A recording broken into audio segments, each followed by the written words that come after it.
El Dios de los milagros. ¿Cuántos creen que el Dios de los milagros sigue vigente? ¿Verdad? Hay algunos que dicen que ya no, pero vamos a ver las escrituras. Primero sería bueno que podamos ver este capítulo en el contexto de la primera sección del libro de los Hechos que ya estuvimos nosotros estudiando. Sabemos que hasta el capítulo 7 los apóstoles estaban ofreciendo el reino de Israel a los judíos como una segunda oportunidad para poder reconocer de que Jesús era el Salvador, era el Mesías que estaban esperando. Ya todo eso lo habíamos estudiado. En el capítulo 1 ya lo hemos mencionado, quiero decir, en la introducción. En el capítulo 1 hemos visto la expectativa con que los apóstoles estaban ahí esperando. Había mucha expectativa, qué es lo que iba a pasar, de acuerdo a lo que el Señor les había dicho. Y luego en el 2 vemos ese gran estallido tremendo que hubo del Espíritu Santo, ¿no? Es ahí donde ocurre prácticamente un hecho asombroso que por primera y única vez ocurrió en toda la historia, que es famoso por llamarse Pentecostés, pero donde también explicábamos que Pentecostés es una fiesta meramente judía, no es cristiana, es judía, y ellos lo celebraban desde hace mucho atrás. Pero a veces los cristianos, sin un entendimiento de la palabra, queremos celebrar Pentecostés, lo cual pues no es lógico porque no somos judíos. Eso era una fiesta de los judíos. Dios en su voluntad, en esa santa voluntad que tiene, permitió que que la llenura del Espíritu Santo que descendiera fuera en ese día de Pentecostés. Pero Pentecostés no fue la primera vez que se celebraba, ya se celebraba con anterioridad, y eso lo hemos visto, ¿no?, en el contexto histórico y cultural de esta celebración. Así que ya todo esto habíamos visto, y ahora empezando con el capítulo 3, vamos a ver que hay una expansión del mensaje. Primero por los apóstoles y luego por los diáconos, específicamente Esteban, del cual vamos a hablar bastante. Y si quisiéramos hacer un bosquejo rápidamente, sería que en el capítulo 1 hay la expectativa por lo que va a pasar. En el capítulo 2 viene el estallido, la explosión de todo lo que el Señor había prometido, que es esa unción del Espíritu Santo como lenguas de fuego. No son lenguas de fuego, son como. Y eso no son lenguas de fuego. Entonces ya explicamos la diferencia entre lo que significa como y lo que son. O sea, son cosas diferentes. Y luego del capítulo 3 al capítulo 7 vamos a ver la expansión del evangelio, la expansión de toda la palabra. Parecía que no, porque ¿qué van a hacer con 12, un hombre solo? Y al cual todo el mundo lo miraba de manera despectiva, ¿verdad? Porque recuerden cuando una oportunidad los fariseos se encontraron con Jesús, le dijeron: mira, nuestro padre es Abraham, de ti quién sabe, insinuando que había sido hijo de adulterio, ¿no? Entonces, ¿de quién sabe quién será? Nosotros.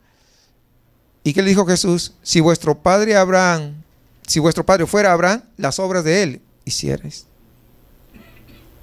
Pero como no lo eran, tal vez lo eran en la sangre, pero no lo eran en el entendimiento de quién era Dios, por eso que perseguían a Jesús. Y un hombre como él, el hijo de un carpintero, y por lo tanto también él era carpintero, porque normalmente si no iban a estudiar con los rabinos, simplemente seguían la misma profesión o el mismo oficio de los padres. Por lo tanto podemos decir que Jesús también era carpintero. Un carpintero con 12 hombres que tenían el peor currículo. Un empresario de estos tiempos no lo hubiera contratado a ninguno de ellos. Y eso también lo hablamos una vez, creo, sobre el currículum de los 12. Los 12 que menos se hubiera querido tener a un líder. ¿Qué iba a hacer? ¿Conquistar el mundo con eso? Y decía que era el Mesías. Mire la clase de gente que se consiguió. Un pescador y para remate iletrado. O sea, no tenía educación. Y lo podemos ver en la forma como se expresa muchas veces. Sin embargo, Dios escoge a quien le da la santa gana. ¿Para qué? Para que la gloria no sea del hombre, sino sea únicamente y exclusivamente ¿de quién? De Dios. Y cuando Él te escoge, lógicamente Él te va a capacitar, no te va a dejar ignorante como eres. Si no, miremos a Pedro. Porque algunos, con el pretexto, es que yo no estudié secundaria, por eso no estudio más de la palabra. No, tienes que estudiar, Dios te va a capacitar. Pero si tú te dispones a que Dios te capacite. Porque Dios no quiere que uno enseñe también cosas incoherentes, ¿o sí? Pregunto yo. Pues eso es algo ilógico. Está bien, tú no estudiaste hasta secundaria o no estudiaste hasta la universidad, pero ¿qué has estudiado? Dios te va a capacitar, pero tú tienes que estar dispuesto ¿a qué? A que Dios te capacite. Y ahí aún Dios se va a glorificar más. Conozco casos de personas increíbles. Conocí a una hermanita, hermana María, ya debe estar en la presencia del Señor. Ya tenía una edad avanzada, tenía casi 80 años. Pero ella aprendió a leer a los 60. A los 60. ¿Y sabe cómo fue? Un milagro tremendo. Ella anhelaba, le habían ido a predicar y ella comenzó a asistir, pero se sentía frustrada al no leer la Biblia. No sabía cómo leer. Y eso lo llevaba en oración permanentemente. Llevaba en oración, Señor, escucho de ti maravillas, escucho todo lo que haces, escucho lo que dice la Biblia, pero no sé leer. Yo quisiera leer. Y dice que en una oportunidad, una noche, estaba durmiendo y en esos momentos estaba como que ve una Biblia ahí. Y una voz le dice, ábrela. Va y lo abre. Y cuando lo abre, comienza a leerlo en sueños. Comienza a leerlo. Tanto era el gozo que se despertó de gozo. Ya sé leer. Y cuando cayó en su realidad, uy, era sueño. Pero ahí tenía una repisa. Tenía una Biblia. Pero yo soñé que era una Biblia como esta. Dice que fue, se acercó a la Biblia y la abrió. Y algo tremendo, comenzó a leerla. Dígame, ¿existen o no existen los milagros? Pues que digan que Dios no puede hacer cosas maravillosas. ¿Se dan cuenta? Es increíble lo que Dios hace.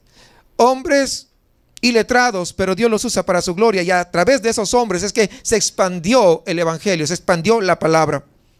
Así que nosotros vamos a ver cómo es ese tipo de predicación, qué es lo que se hace, cómo fue el ministerio que desarrollaron ellos, porque recordemos que en el libro de los Hechos está la iglesia que Dios comenzó a edificar de la nada. Dios comenzó a edificar, es ahí donde comienza a edificar la iglesia. Por lo tanto, es la iglesia que debe servirnos a nosotros como una guía de cómo es lo que tenemos que ser nosotros, cómo que tenemos que ser la iglesia en general, de acuerdo a esto. Es muy importante entonces observar quiénes eran los destinatarios de este capítulo 3 y 4. Cuando vamos al capítulo 3, vamos a ver que Pedro primero predica al pueblo, como vimos también en 2, y ellos responden bastante bien. Y en el capítulo 4 vamos a ofrecer que nuevamente ofrece el reino, ya no al pueblo, sino ahora va a los gobernantes, se acerca a ellos, a esos gobernantes de la nación de Israel, pero la reacción del pueblo y de los gobernantes es diferente. Los gobernantes, como ellos eran los líderes de la nación, pues ellos decían, ellos en su mente tan cortita, tan pequeña, pensaban de que Jesús iba a tomar posesión del reino. Y dicen, no, pues yo no puedo compartir mi poder con otros. Entonces, ¿qué hicieron? Lo rechazaron. Rechazaron, es de plano, lo rechazaron. Así que tenemos que ver algo importante.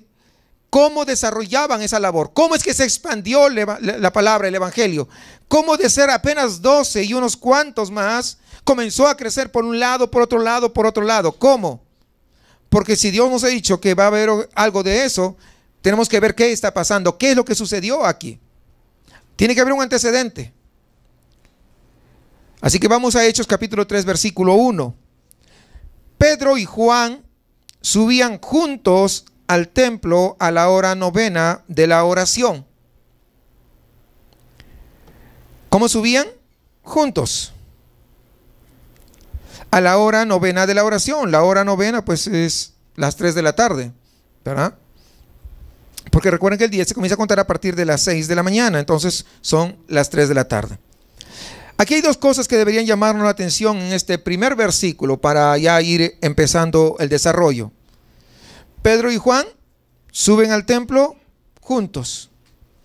Los dos hermanos en la fe andaban juntos. No cada uno por su lado, iban juntos. Y luego vamos a ver que en el versículo 4, Pedro le dice a este cojo del cual vamos a hablar, míranos. Primero andaban juntos y ahora míranos. ¿Qué está diciendo? ¿Mírame a mí o míranos a los dos? Pues a los dos, porque está hablando de ¿qué? De una unidad.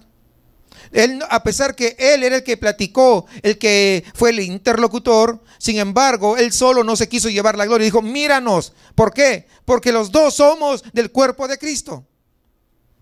No soy yo, no es él, somos los dos. Somos una unidad.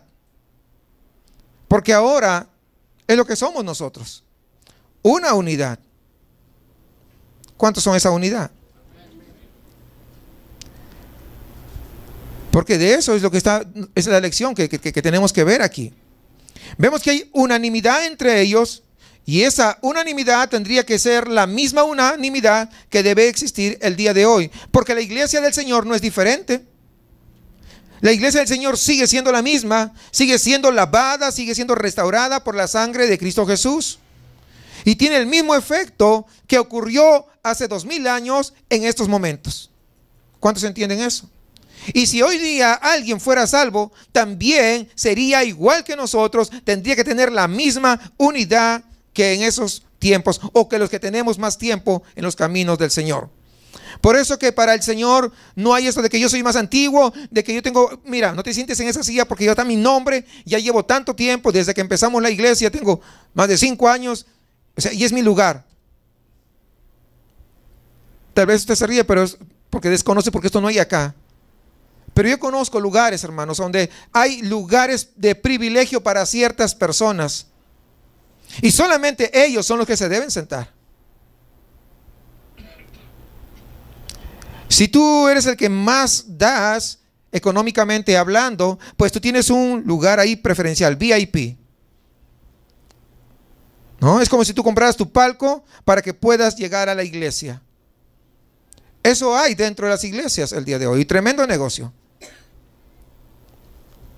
Pero cuando uno viene al Señor, todos somos iguales ante la presencia.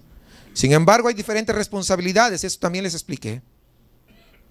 Al Señor le dio, pues se le ocurrió, no sé por qué razón, de ponerme como pastor. No lo busqué, porque no había que buscar, no había nada. Lo empezamos de cero. O sea, no vinimos buscando una iglesia, venimos solamente obedeciendo al Señor.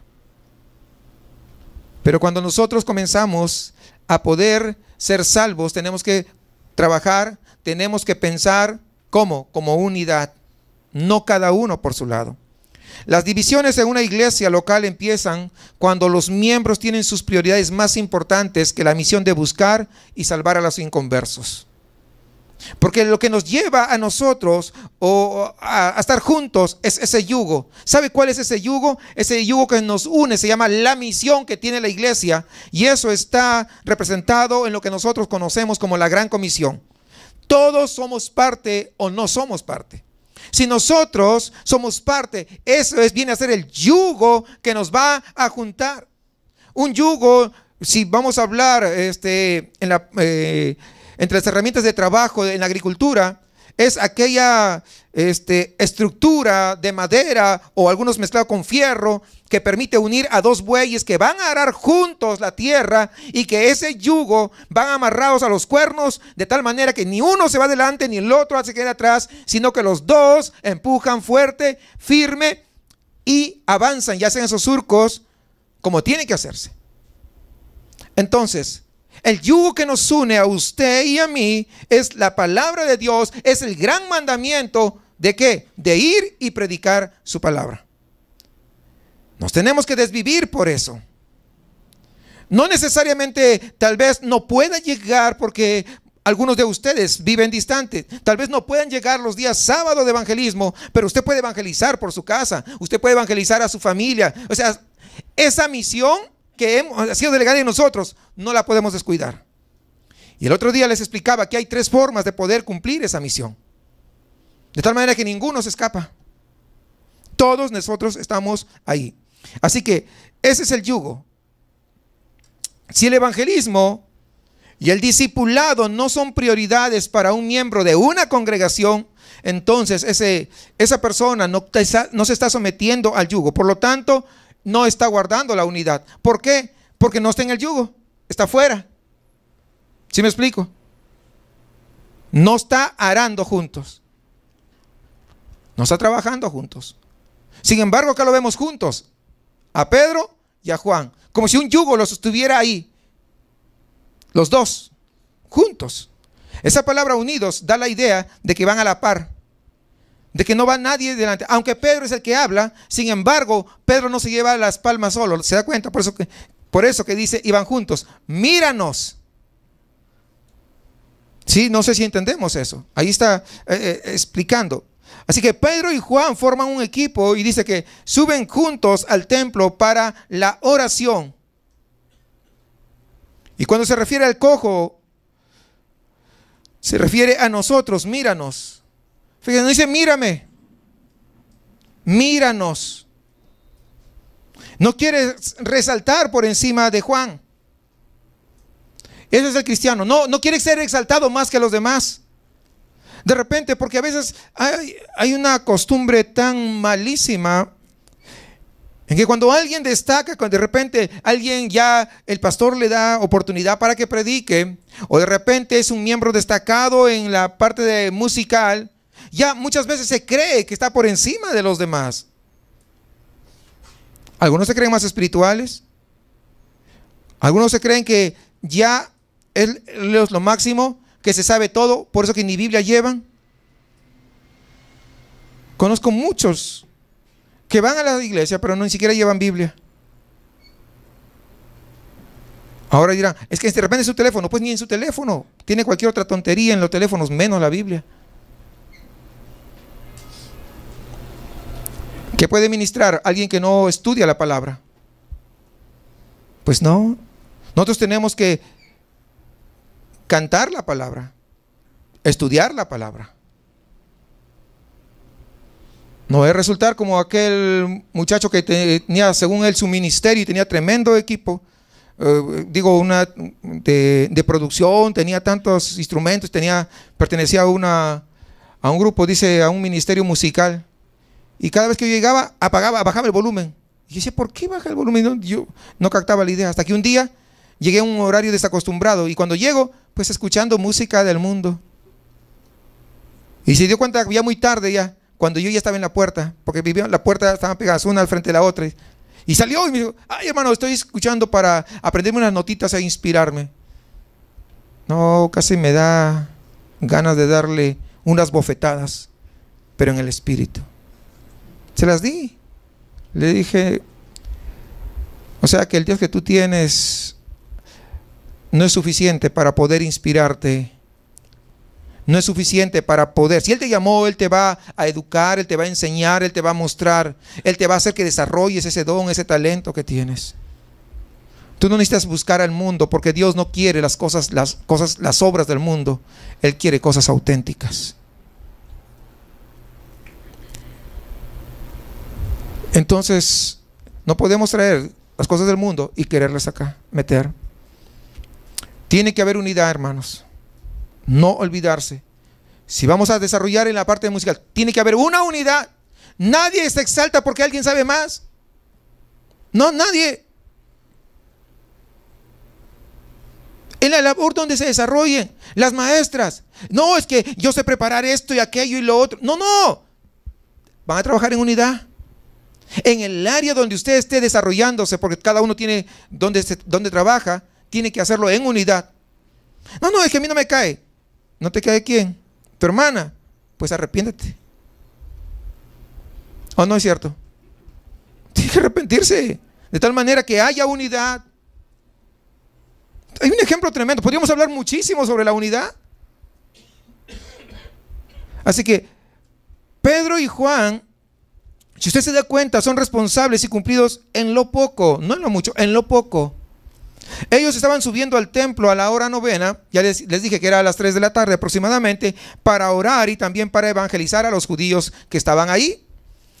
Son fieles en algo pequeño, pero en algo que primordial. ¿Qué cosa es? La oración.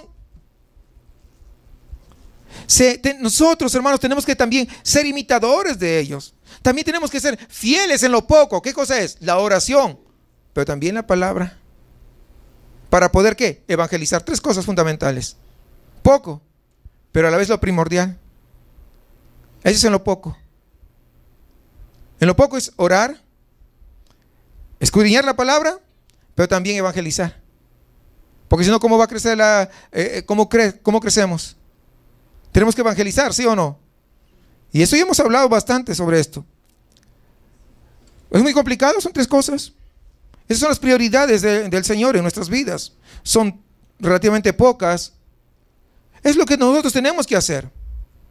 De tal manera que el Señor te puede decir, en lo poco fuiste fiel, en lo mucho te pondré. Pero si no eres fiel ni en lo poco, dime, ¿cuántas cosas tú haces para ti mismo? Comienza a contarlas. 1, 2, 3, 4, 5, 6, 7, 8. No. Te faltaron dedos de la mano. Préstale al vecino. Pero acá 3 cosas. Poco. ¿Entiende? Es poco. Eso es poco. Nuestras prioridades, ¿cuál es? La palabra, entonces. Estoy recapitulando porque no quiero que se olviden. La oración, ¿y qué más? Y el evangelismo. Y lógicamente con el evangelismo va asociado que el discipulado, ya cuando están acá en la congregación. Son 3 cosas sobre las que se basa nuestra responsabilidad. ¿Por qué? Porque no tiene sentido, hermanos, el querer desarrollar un montón de actividades, un montón de ministerios, un montón de células, grupos familiares, y esto aquí, y más allá, y que no sé qué, si ni siquiera se cumple con lo poco, con lo más básico. Conozco lugares definitivamente que quieren hacer cosas por aquí y por allá, sin siquiera hacerlo poco, con lo cual es imposible. Tenemos, amados hermanos, que aprender a ser fieles en lo poco, para que de esa forma lo que se logre, no nos vanagloriemos, sino digamos, es que es nuestro grupo de oración, es nuestro ministerio de varones, es nuestro ministerio que no sé qué, y son no, porque si no ya comienza a subirse ya la arrogancia. Comienza a subirse el ego. Comienza a subirse, ¿verdad? Eso que tenemos, ese viejo hombre que siempre le gusta alzarse por encima de todos los demás. Tenemos que hacerlo poco para que la gloria se la lleve Dios.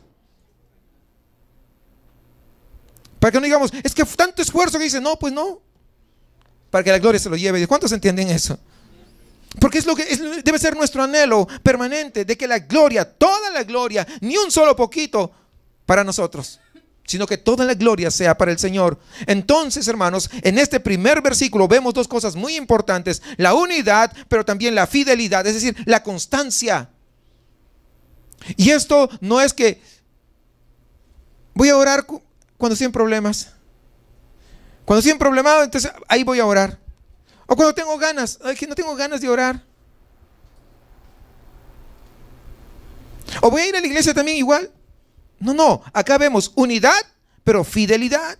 Están juntos y son responsables que en lo poco que Dios requiere de ellos, así como requiere de nosotros también.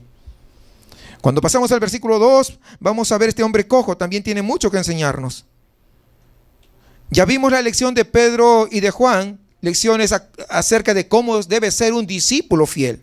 Ahora con este hombre cojo vamos a ver también algo importante. Es un cuadro del pecador realmente, fíjense. Y era traído un hombre, ¿sí? ¿Estamos ahí?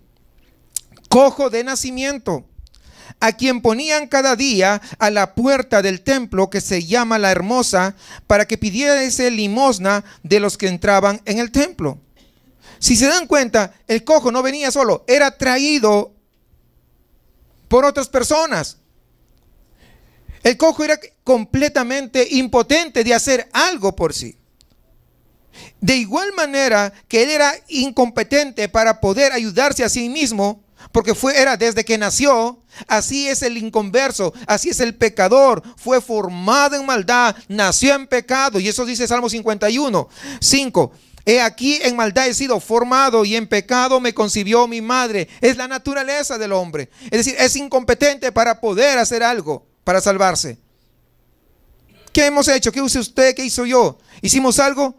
Lo único, solamente creerle a Dios, creerle a su palabra. Dice Efesios 2:1, y Él os dio vida a vosotros cuando estabais muertos en vuestros delitos y pecados, porque esa era la naturaleza de nosotros. Entonces, este hombre era completamente impotente, completamente incapaz de salvarse a sí mismo. Por eso que requería que otros lo movieran, requería que otros lo trasladaran. Y exactamente como este cojo, hermanos, es aquella persona que es inconversa, aquel que no es cristiano. Si alguien no lo mueve, va a morir en esa necesidad, aunque no se dé cuenta. Porque a veces no se dan cuenta. Y fíjense, dice que ponen al cojo cada día, ¿en dónde? ¿Dentro del templo o fuera del templo? A la puerta del templo.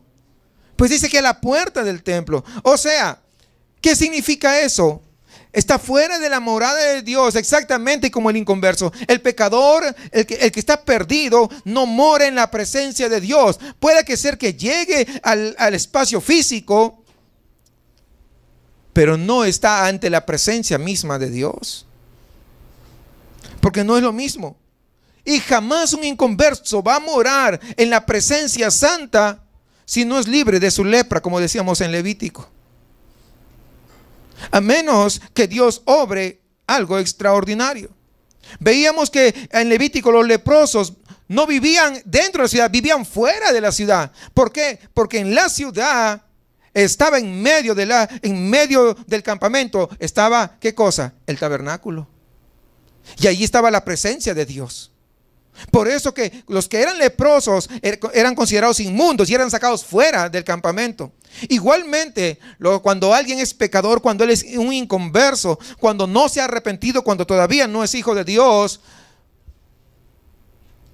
va a estar lejos de la presencia del Señor. Muy lejos.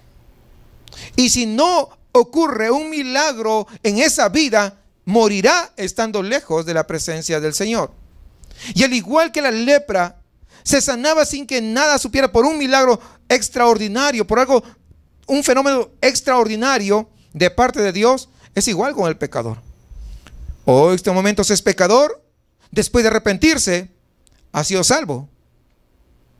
Y puede que pase apenas un minuto y ya es salvo. Pero cuando hay un arrepentimiento genuino, cuando hay un arrepentimiento genuino, no solamente se trata de llorar, se trata de que, dice, el que se arrepiente y se aleja de su pecado, alcanzará misericordia. Porque ¿de qué sirve que alguien diga, sí, ya me arrepiento y sigo haciendo lo mismo? Pues no sirve de nada. Cuando uno se arrepiente, se aleja de su pecado, tu mente comienza a cambiar. Tus pensamientos ya no son los de antes. Antes pensabas en maldad, antes pensabas en malicias, antes tu boca la tenías, pues salían sapos y culebras, pero ahora solamente salen palabras para adorar a Dios. Porque el que cambia los corazones es Dios. Antes todo mirabas en doble sentido. Ah, si hace eso es por aquello. Si la hermana se rió, seguro quiere algo conmigo. Porque algunos se creen así, los muy actores de Hollywood. Imagínense. No. La malicia del corazón todavía a veces está allí en la mente mirando. ¿No sabes que al hermano le gusta sonreír a todo el mundo? Ya, no es que me está coqueteando. Pues imagínate. Lo que está aquí, lo que está acá es lo que contamina. Pero tenemos que ver que nuestro corazón esté limpio. Pero ¿quién se encarga de eso? Dios, cuando uno verdaderamente se arrepintió. Verdaderamente te estoy diciendo. Lógicamente que hay cosas que nosotros tenemos que sacarlo. Dice la palabra, despojaos, pues, ¿de qué? Del viejo hombre.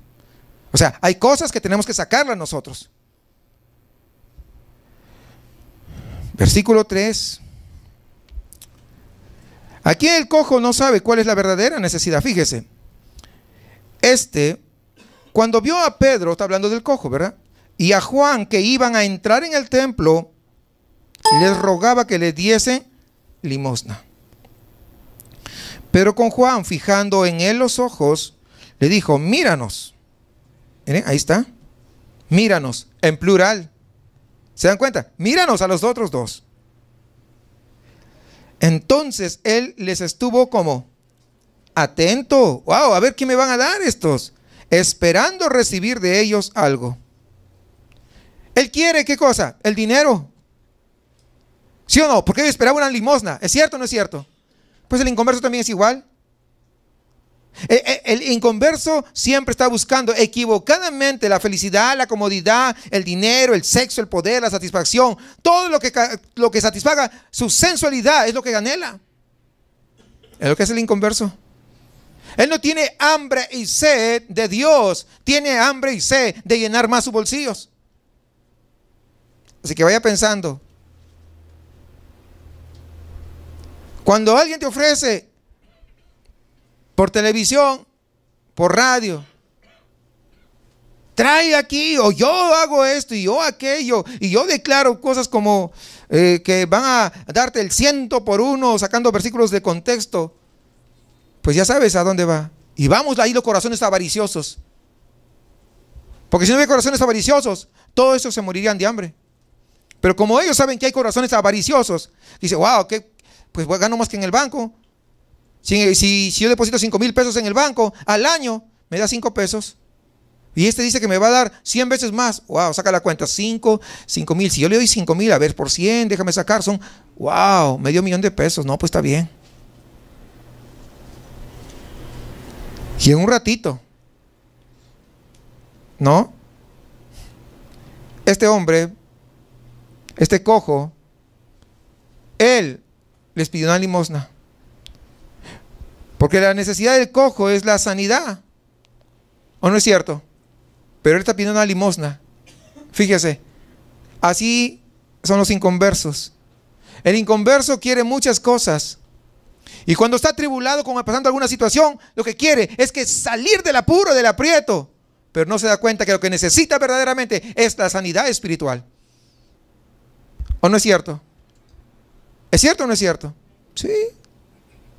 Ahora que Dios, en su misericordia también, pues obra, sea sanando, sea restaurando, sea interviniendo a favor en una situación, eso ya es asunto de Dios. Pero lo que necesita todo el ser humano es esa sanidad espiritual. Delante de Dios estamos muertos en nuestros delitos y pecados, pero es solamente la sangre de Cristo quien nos puede hacer diferentes, nos puede hacer nacer de nuevo. Porque la justicia de Dios solamente se ofrece únicamente en Cristo Jesús. No hay otra manera. Pero la gente no se da cuenta. Por eso que muchos dicen, yo voy a la iglesia para que oren por mí, para sanarme. ¿Ha escuchado así? Y algunos vienen, están un tiempo y después cuando no se sanan, ¿qué pasa? No, pues mejor me voy. ¿Por qué? Porque no fueron capaces de percibir cuál era su verdadera necesidad. Yo voy para que se arregle ahí el asunto ahí de mi matrimonio. Y vienen a la iglesia y cuando no se arregla, porque algunos quieren que cambie el esposo. ¿Cómo va a cambiar si el esposo es un pagano de primera?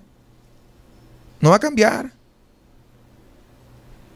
Por eso hay que orar. Si vas a orar por tu esposo o por tu esposa, viceversa, lo que sea, tienes que orar para que Dios en su misericordia lo salve. Porque la única manera que el corazón del hombre cambie es que nazca de nuevo, que sea un hijo de Dios. ¿O no es cierto? Porque a veces, imagínense, vamos a reprender, dicen algunos, ¿no? Vamos a reprender el espíritu de borrachera. ¿Cuál espíritu? Eso no es espíritu de borrachera. Esos son los deseos de la propia concupiscencia. Y hay que morir a eso. Entonces tenemos que tener claro, este hombre, este cojo, en lugar de pedir su sanidad, ¿qué pide? Una limosna. Y así estamos. Este mundo, la gente inconversa es así, olvidándose que solamente es posible hacer esto cuando uno se acerca a Cristo. Fíjese lo siguiente, Proverbios 11:4 dice algo interesante, dice, no aprovecharán las riquezas en el día de la ira, mas la justicia librará de muerte. Es decir, ¿de qué les sirve tener dinero? ¿De qué les sirve trabajar tanto? ¿De qué les sirve que sea multiplicado, etcétera, su dinero? Si finalmente eso no les servirá nada el día del juicio. De nada. Mas la justicia librará de muerte. Es decir, más cuando uno es justificado por el Señor, entonces nos va a librar, ¿qué? De la muerte eterna. Ahí está hablando de la muerte eterna, por si acaso. Como decía el apóstol Pablo, bastante conocido, Romanos 1, 16, porque no me avergüenzo, dice, del evangelio. No me avergüenzo del evangelio que él predicaba, no de un evangelio barato que predican ahora. De ese yo creo que estaría más avergonzado que nada, más que yo todavía. Pero él está hablando del puro evangelio que él predicaba, de que se conoce acá en la palabra. Dice, no me avergüenzo del evangelio porque es poder de Dios para salvación de todo aquel que cree. ¿De quién? De todo aquel que cree.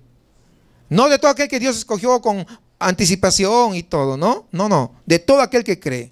Al judío primeramente y también al griego, es decir, también a los gentiles, de los cuales somos nosotros parte. También ese evangelio es para nosotros, a través del cual alcanzamos salvación. Dice, porque en el evangelio la justicia de Dios se revela por fe y para fe, como está escrito, mas el justo por las riquezas vivirá.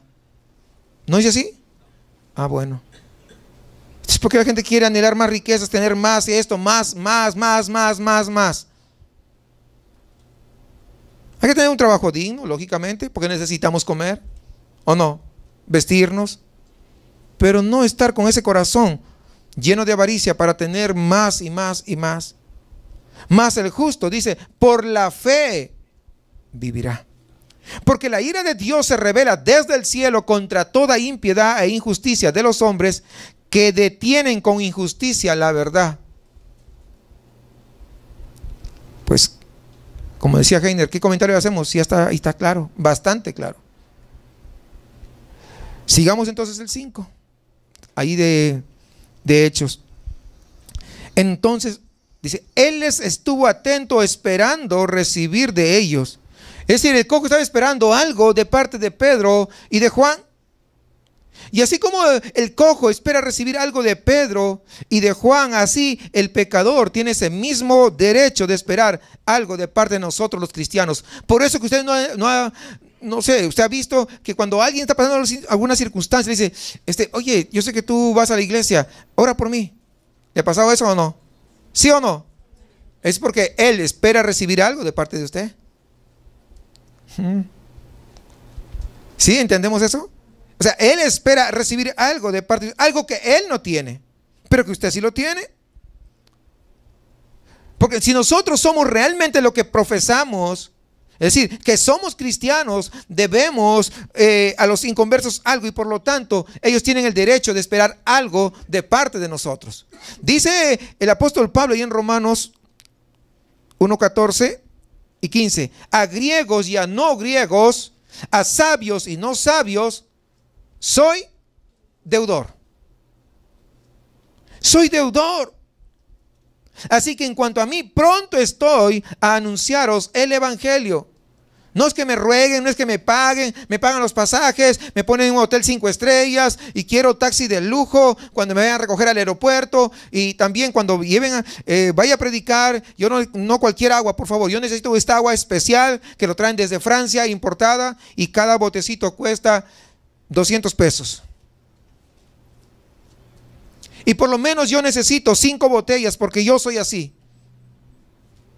Porque soy hijo de un rey. Y me merezco lo mejor. No, hermanos. Soy deudor. Soy deudor de predicar el evangelio, de llevar la palabra, de poder compartir lo que yo he recibido. Da de gracia lo que de gracia. Pues sí. Y de gracia no es cobrar. ¿O sí? Dad de gracia lo que de gracia habéis recibido. Tú lo recibiste gratis, pues dáselo. Tú supiste de Cristo, conociste al Señor, Dios te alcanzó, te ha salvado. Tú predícale a otro, entonces dale de gracias. ¿Qué te cuesta abrir la boca? Hay que hacerlo. A griegos y a no griegos, a sabios y no sabios, soy deudor. Soy deudor, todos somos deudores, hermanos. ¿Por qué? Porque hemos sido perdonados. ¿Cuántos han sido perdonados?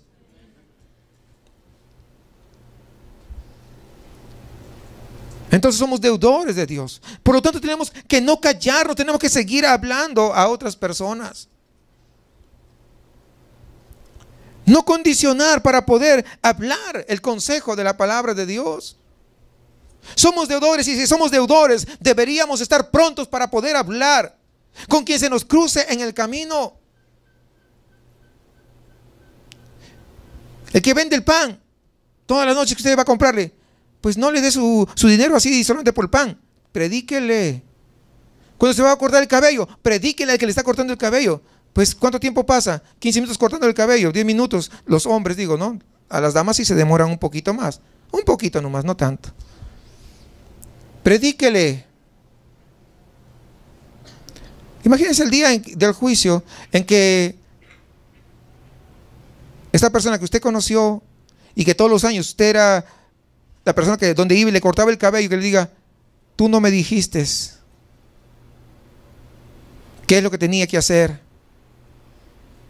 Tú ibas mes tras mes, te cortabas el cabello, te pintabas, te ponías rayitos, azul, verde, rojo, pero nunca te acordaste de predicarme de la palabra de Dios. Por eso que estoy acá en el infierno. Tus compañeros de trabajo, tus vecinos. O sea, ¿estamos agradecidos con Dios? La gratitud se demuestra, hay que poder expresarlo. Hay que poder seguir predicando, no hay que callarnos. Fíjense lo que pasa. Miren, para que no crean que esto es un invento. Antes de pasar, fíjense algo que dijo Pedro. El cojo estaba ahí y le dice, esperaba una limosna. Y Pedro le dice, míranos. Míranos. Pero no se quede en ese míranos. Fíjese el versículo 6. Mas Pedro dijo, no tengo plata ni oro, pero lo que tengo te doy. En el nombre de Jesucristo de Nazaret, levántate y anda. No es en el nombre de Pedro, es en el nombre de Jesucristo de Nazaret, levántate y anda. ¿Qué hizo? Dio la palabra. Si nosotros damos la palabra, ¿cuántas personas más pudiéramos ver que llegan a los caminos del Señor, que son salvos?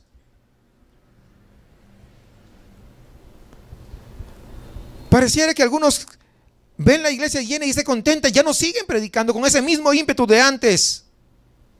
Pero tenemos que seguir. ¿Qué interesa? ¿Rompemos la pared? Ya tengo permiso ya. ¿O ponemos segundo piso? O sea, no nos detengamos por nada, porque yo he visto como hecho ese diagnóstico. Cada vez que ya estamos, la iglesia está llena de personas, ya de hermanos, ¿verdad? Como que ya nos detenemos ahí. Abrimos un espacio, comenzamos a predicar. Ya está ahí. Pues no, ya para qué, no hay dónde. No, tenemos que hacer este trabajo. Recordemos, hermanos, que el poder de la salvación está en la semilla, no en el sembrador. Y la semilla se va a esparcir cuando nosotros estamos hablando. Porque todo aquel que invocare el nombre del Señor será salvo. ¿Cómo pues invocarán a aquel en el cual no han creído? ¿Y cómo creerán en aquel en quien no han oído? ¿Y cómo oirán sin haber quien les predique? ¿Y cómo predicarán si no fueren enviados? Y como está escrito, cuán hermosos son los pies de los que anuncian la paz, de los que anuncian las buenas nuevas. Tenemos que hacer eso. Tenemos que hacer eso.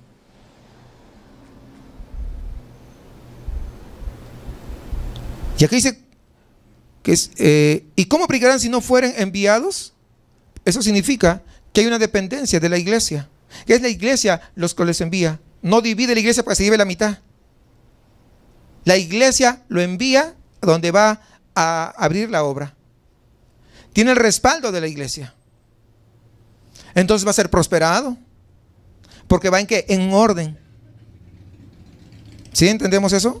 Pero cuando alguien quiere hacer dividir, jamás va a ser prosperado.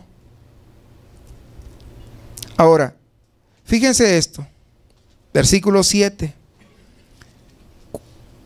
Y tomándole por la mano derecha le levantó, y al momento se le afirmaron los pies y tobillos.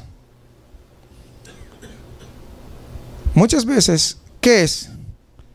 Es extender la mano hacia el otro. Muchas veces se ven ciertas necesidades en algunas personas y lo único que hacemos es, sí, voy a orar por ti, pero no le extiendes la mano. Fíjense el cuadro que está acá. No le dijo, ¿sabes qué? Lo que tengo te doy. Yo voy a orar por ti, cojo, señor cojo. No. Extendió la mano. Es lo que nosotros tenemos que hacer. Frente a una necesidad que de la cual nosotros sepamos, lógicamente no somos adivinos, ¿verdad? Es que nadie me visitó, es que, pues no sabemos si estabas enfermo, enferma, pues si te quejas, comunica, ¿no? Por eso somos en unidad. Por eso debemos saber todo lo que pasa para poder reaccionar, si no, ¿cómo hacemos? Porque una vez fui a visitar a alguien, pues me echaron. No, yo no quiero saber ya nada. Disculpen. Entonces uno no sabe cómo va a reaccionar las personas porque cada uno tiene diferentes caracteres.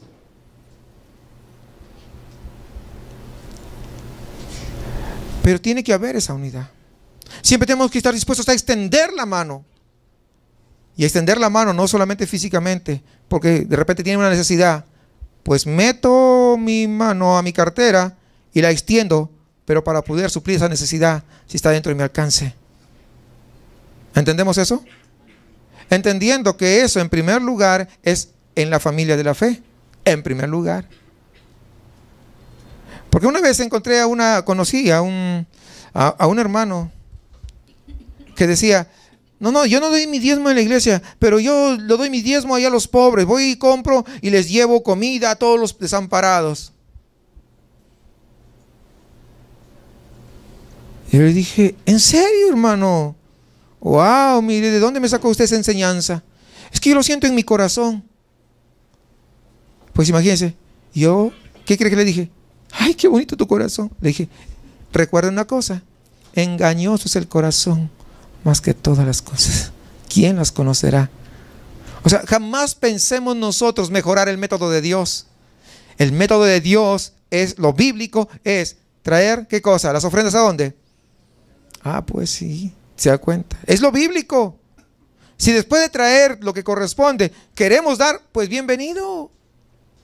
Pero vamos a lo bíblico. Tomándole entonces por la mano derecha, le levantó. Y de inmediato dice, al momento se le afirmaron los pies y tobillos.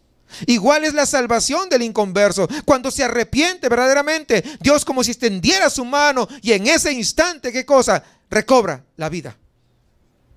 No se trata de un proceso de autoayuda, de crecimiento, de oración, de varios ritos religiosos. No necesita ni siquiera que se bautice. No se requiere para salvarse, pero sí se requiere como un paso de obediencia. Son cosas diferentes. Los que se han bautizado acá pues ya saben todo eso porque se les ha explicado. ¿En qué consiste el bautizo? Entonces, porque algunos están diciendo que necesitan bautizarse para que sean salvos. ¿Quieren exigir el bautismo? No. Pero si tú ya eres salvo, tienes que demostrarlo públicamente yendo a las aguas bautismales. Como nosotros vamos a hacer en este mes de junio que viene, ¿no? Ya viene, ya pronto. Se nos viene rápido realmente. Así que cuando eso ocurre con el pecador, es un nacimiento, es un milagro de parte de Dios. Es en un momento determinado, en un abrir y cerrar de ojos, cuando verdaderamente se arrepintió y puso su fe en Cristo Jesús para salvación. En ese momento, en ese instante, ¿sabe qué? Es que ocurre ese milagro extraordinario. Dice Efesios 1, 13 y 14.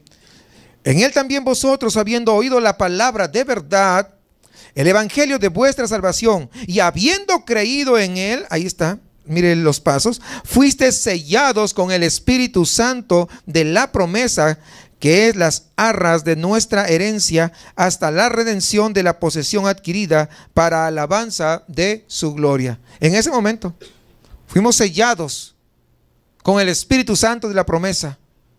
Todos los que son salvos son sellados con el Espíritu Santo de la promesa. Es lo que dice la palabra. Hay otra cosa, la llenura es otra cosa. Ya también les expliqué. Es muy diferente a esto. Sigamos ahí en Hechos, versículo 8. Todo el mundo, hermanos, vio el fruto de la obra que el Señor había hecho en este hombre cojo. Dice, y saltando se puso de pie. ¿Para qué? Pues imagínense, si había sido sano. Y saltando se puso en pie y anduvo y entró con ellos en el templo, andando y saltando y alabando a Dios, y todo el pueblo le vio andar y alabar a Dios. Que toda la gente te vea lo que Dios ha hecho en tu vida. Siempre tiene que haber un fruto de conversión de un pecador, de alguien que está perdido. Ahora, por más educado que seas, siempre hay algo que cambió en tu corazón y que todo el mundo se da cuenta. A veces no lo quieren reconocer, es asunto de ellos. ¿Sí me explico? Pero algo tiene que haber cambiado. Cuando hay una verdadera conversión al Señor, siempre va a haber un testimonio visible, indubitable, que no hay dudas de que Dios ha obrado en tu corazón. Y parte de este fruto, ¿cuál es? Es el denuedo. Es decir, que ya no le cuesta nada poder platicar a otros lo que el Señor ha hecho en su vida. Que está tan agradecido. Y mire cómo dice, y saltando se puso en pie y anduvo y entró con ellos en el templo. ¿Por qué? Al igual que cuando estaba enfermo, solamente estaba en las puertas. Ahora, cuando hoy es sano, ahora puede estar dentro del templo. Es decir, dentro de la presencia del Señor, andando, saltando y alabando a Dios. Es lo que tenemos que hacer nosotros, alabando a Dios. Así como el cojo predica por todos lados, alabando a Dios, glorificando a Dios. Entonces, vemos, hermanos, que en los primeros versículos vemos la escena para todo esto que va a pasar después. Pedro y Juan subieron allá a orar ahí en la tarde y se topan con este cojo que estaba mendigando. Luego vemos que hay un milagro tremendo, la sanidad de este cojo de nacimiento. ¡Qué extraordinario! Este pasaje, hermano, nos da una buena oportunidad para hablar sobre ese Dios de milagros que todavía está vigente. Aquí vemos que hay 5 dones especiales de milagros que el Señor dio no solo a sus apóstoles, sino a los que creen. Fíjese ahí en Marcos 16, 17. Y estas señales, ¿cuáles? Las que vamos a mencionar. Seguirán a quienes, a los apóstoles, dice. ¿Dice eso? No, dice a los que creen. Lo que sucede es que algunos que se denominan cesacionistas dicen que los dones espirituales ya cesaron porque solamente eran para los apóstoles. Por eso estoy leyendo esta parte, a fin de poder explicarles, porque se van a encontrar de repente con algunos de estos hermanos y pues nosotros que tengamos bien claro las cosas. A los que creen, ¿qué? ¿Quiénes? ¿Solamente los apóstoles? ¿Se dan cuenta? Pues todos los que creen. Y dice, en mi nombre echarán fuera demonios, hablarán nuevas lenguas, tomarán en las manos serpientes, y si bebieren cosa mortífera no les hará daño, sobre los enfermos pondrán sus manos y sanarán. Y estos dones servían como señales de confirmación delante de los incrédulos, en este caso en la nación de Israel. ¿Por qué? Porque ellos nunca habían visto esa cantidad de milagros tan extraordinarios, tan asombrosos. Y Dios hace estas señales por medio de ellos para poder hacerles ver que Dios estaba con ellos. Incluso los hizo con Cristo mismo, hizo muchos milagros. ¿Para qué? Para demostrar que Él era el Mesías, porque ellos no estaban acostumbrados a ver este tipo de cosas. Así que estos apóstoles eran los nuevos mensajeros que Dios había mandado, que el Padre había mandado. Entonces podemos ver a nosotros que aquí 16:20 de Marcos dice, y ellos saliendo predicaron en todas partes. No, pues yo estoy con el Señor, Él me encomendó y me dijo que iba a pasar esto. Pues entonces, ¿qué hago? ¿Qué hago sentado? No dijo, no, pues vamos a esperar que Cristo que ore por ellos. ¿Verdad que no? No dice eso. Ayudándoles el Señor y confirmando la palabra con las señales que le seguían. Ojo, al que cree, las señales le siguen. No sigue a las señales. Porque hace algún tiempo conocí a varios hermanos. Viene tal fulanito de tal. Vamos, todos vamos para allá. Viene allá en el otro lado. Vamos todos para allá. El día que venía el siervo ungido fulanito, las iglesias a medio llenar. Porque todos estaban allá. ¿Iban qué? Tras las señales. Sin embargo, la Biblia es clara y dice, estas señales seguirán a los que creen. No estoy diciendo que los que se fueron eran incrédulos, no, sino que no tenían un sentido común, no había un sentido de poder escudriñar la palabra. Y aunque algunos todavía, como les decía hace un momento, todavía dicen que las señales o los milagros únicamente eran para los judíos, y usan este pasaje que de 1 Corintios 1, 22 al 23. Dice, porque los judíos piden señales. O sea, ese es el pasaje que utilizan. Entonces, por eso que las señales son para ellos. Dice, los judíos piden señales y los griegos buscan sabiduría, pero nosotros predicamos a Cristo crucificado, para los judíos ciertamente tropezadero y para los gentiles locura. Los judíos piden señales y los griegos buscan sabiduría. Pablo, como un judío nacido en la cultura helénica, Pablo sabe cómo describir a los judíos y a los griegos.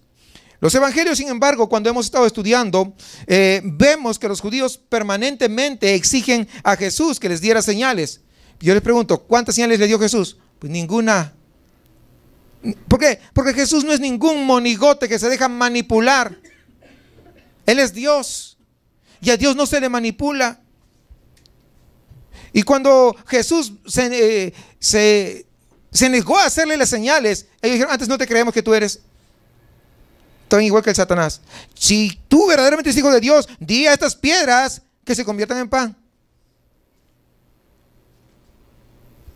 ¿Sí o no? Estaban los judíos igual. Si tú haces la señal, te vamos a creer. No, Jesús no es ningún milagrero. Entonces por eso que muchos dicen, no, mire, los milagros solamente fue para el tiempo de los judíos, ahora ya no, ahora la ciencia ha avanzado demasiado, así que hay los doctores. ¿En serio? ¿En serio? Si dicen que los milagros solamente eran para los judíos, tendremos que recordar a Pablo, ahí en Hechos capítulo 28, ¿recuerdan ustedes el episodio de la isla de Malta? Donde dice que estaban reuniendo leña, ¿verdad?, para poder levantar una fogata, y en eso salió una serpiente corriéndose del fuego. ¿Y qué hizo con la mano? La mordió. Y entonces ellos entraron en su mente rápido, comenzaron a pensar, dijeron, wow, este debe ser un reo. Se escapó de morir allá, pero no se escapar de morir porque la justicia de los dioses le persigue. Así que, y veían que Pablo pues, no pasaba nada, al contrario, lo tiró al fuego y, ¿verdad? Y se lo comió ahí un taquito de...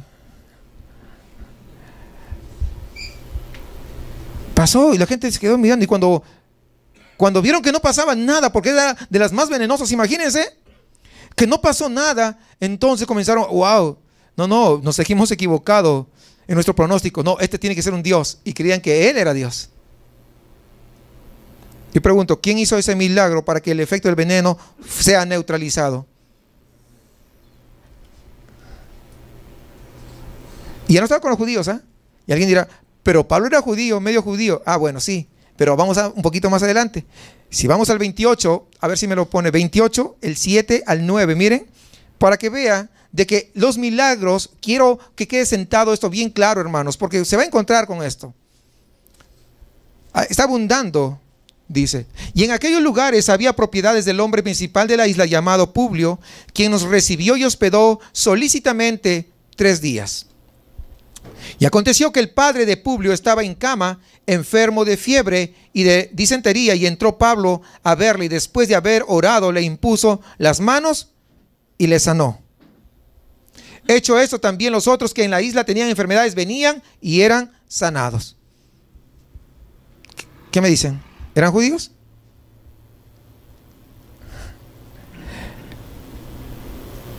¿Se dan cuenta? Ahí está, claro.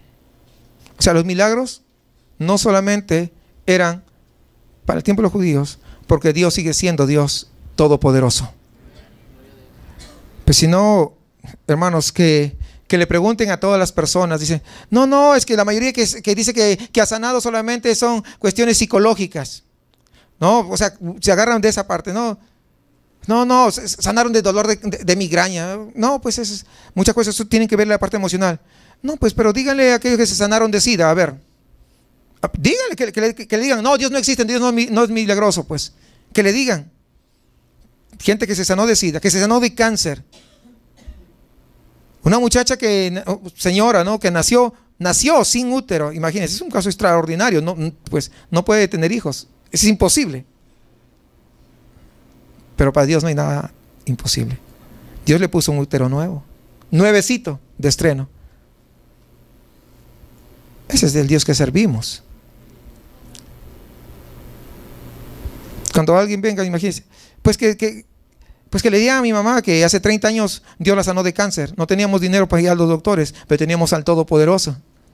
A ver que le digan, no, pues se equivocó, no, los diagnósticos. Y va a sacar todos los diagnósticos que habían habido y por haber. Igual. ¿Cuántas mujeres por años no pudieron tener hijos y Dios les dio la bendición de tener hijos? Pues él lo hace en su soberanía, quiero que entiendan. No ocurre con todos, pero es lo que hace Dios. Entonces,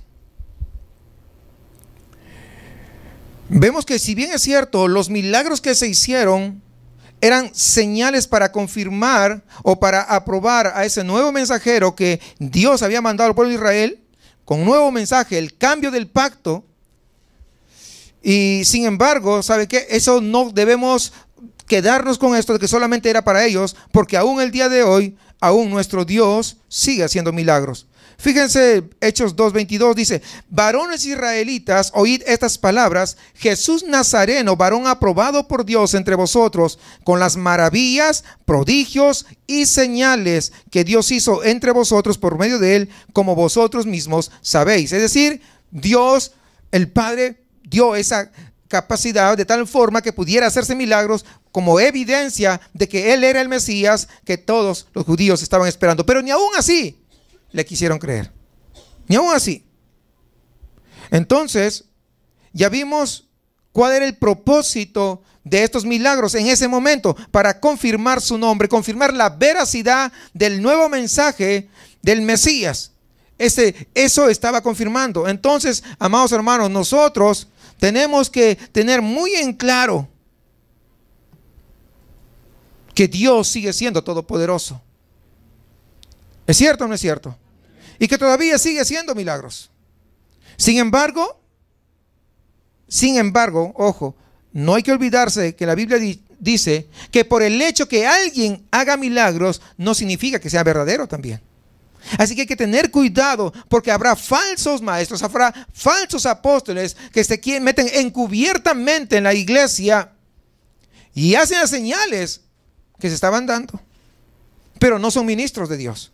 Y eso lo dice, por ejemplo, 2 Corintios 11:12 al 15, dice, mas lo que hago lo haré aún para quitar la ocasión a aquellos que la desean, a fin de que en aquello en que se glorían sean hallados semejantes a nosotros, porque estos son falsos apóstoles, obreros fraudulentos, que se disfrazan como apóstoles de Cristo, y no es maravilla, porque el mismo Satanás se disfraza como ángel de luz.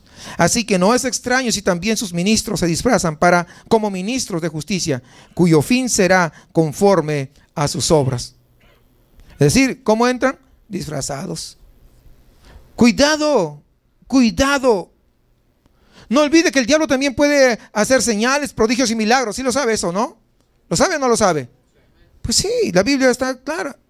Mateo 24:24, porque se levantarán falsos cristos y falsos profetas y harán grandes señales y prodigios, de tal manera que engañarán, si fuere posible, aún a los escogidos. Dice, si fuere, no es posible. O sea, pero si fuere, aún a los escogidos los engañarían. Pero no se preocupen que no van a ser engañados. ¿Sí entiendes eso? Si fuere posible, no es posible. O sea, los milagros van a ser parecidos, diríamos casi auténticos. ¿No? No olvide que los postreros días de la iglesia son días de gran apostasía, donde la gente se va a apartar de la verdad. No son días de avivamiento como muchas veces se habla y se predica. Ya le he explicado, hablamos bastante. La Biblia es muy clara, hermanos. Días de grande apostasía. Iglesias más grandes, sí, pero llenas de apóstatas. No todas, porque no podemos meter a todas, pero una gran mayoría, eso es lo que son. Un día empezaron bien, pero hoy están terminando mal. Y no nos debe extrañar, porque en la Biblia muchos empezaron bien y terminaron mal. Vemos a Saúl cómo empieza, ungido por Dios, y termina consultando a una pitonisa, a una espiritista, una hechicera. Vemos a Sansón, que empieza bien, porque Dios lo escogió desde el vientre de su madre, era nazareo, escogido por Dios mismo. Pero fíjense cómo termina. Debajo de un edificio, por desobedecer a Dios. Y en estos tiempos que vemos, algunos dicen, un gran avivamiento se viene. Cuidado, cuidado. Porque dice la Biblia en 2 Timoteo, porque vendrá tiempo cuando no sufrirán la sana doctrina. No quieren, no anhelan, no desean en su corazón la sana doctrina, sino que teniendo comezón de oír, se amontonarán maestros conforme a sus propias concupiscencias, conforme a sus propios deseos, para que predicarles lo que ellos desean escuchar, y apartarán de la verdad el oído y se volverán a las fábulas. Porque las fábulas son mentiras, no existen. Parecen verdad, pero no son. Por lo tanto, hermanos, tenemos que ser diferentes. Por lo tanto, no tenemos que contaminarnos. Dediquémonos a poder escudriñar la Biblia como la única autoridad de nuestra conducta, como la única autoridad que nos va a guiar a la vida eterna, como la única autoridad que nos tiene que decir lo que hagamos y lo que no hagamos. Pero para eso tenemos que tener los pantalones y las faldas bien puestas, de tal manera que nos sometamos únicamente a su palabra. Es necesario regresar a esa Biblia, al centro de la verdad, hermanos. No podemos nosotros perder el tiempo. Tenemos que dejar de ser ignorantes de la Escritura. Porque recordemos lo que dice ahí en Oseas 4:6. Mi pueblo fue destruido porque le faltó. Ahí está. Por cuanto desechaste el conocimiento, porque no te interesó un cacahuate mi palabra. Eso es, yo te desecharé del sacerdocio, y porque olvidaste la ley de tu Dios, también yo me olvidaré de tus hijos. Si tú te olvidas de Dios, adiós, todo se acabó.